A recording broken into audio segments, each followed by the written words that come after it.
So for me, when I started my business with nothing.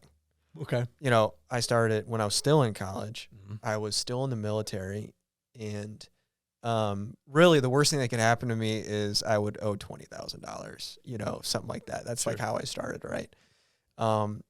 I think so many people in that age range, 30 to 45, who've always wanted to own a business, and they see that risk stacked against them, they run the opposite way. Absolutely. So what was that like? What were those conversations? Yeah. What were the emotions behind that? Oh my gosh. It was, I couldn't even put myself in that mindset because it was only about 5 years ago. And I asked my wife, Devin, I said, hey, listen, I think I'm ready. And she said, well, you did this 5 years ago, right? Are you going to do this again? And I said, I'm going to do it on a bigger scale.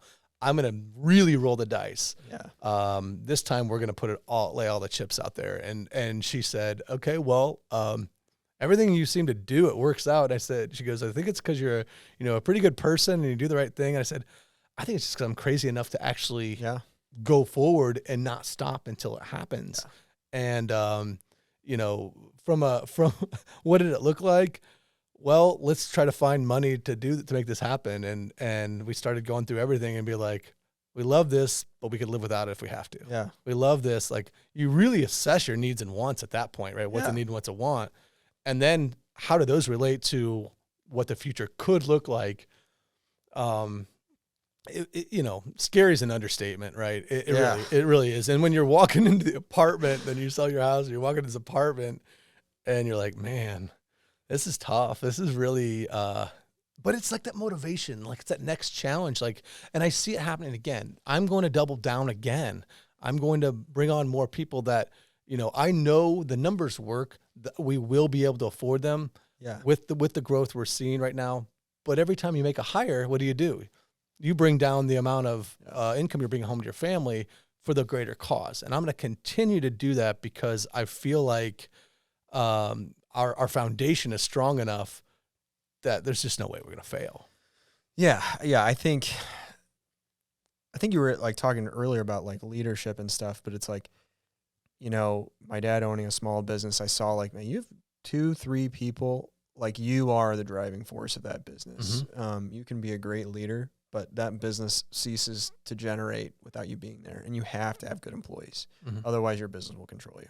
Like that's fully it. And like the emotions you're talking about, like I have been there, and those decisions to like take leaps of faith.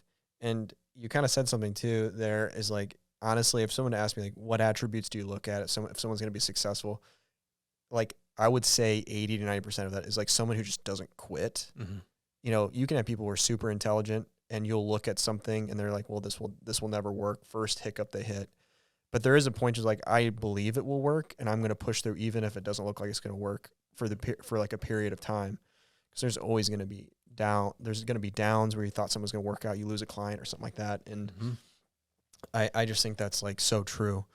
So fast forward, you are where you are now. What, talk about where you are now, size, and then, what you're kind of. So when we started the agency, the first year, for instance, we make that big chunk, that big payment, and the first year, so I'm buying these clients, and in the first year, one of our clients, it's a third of our revenue.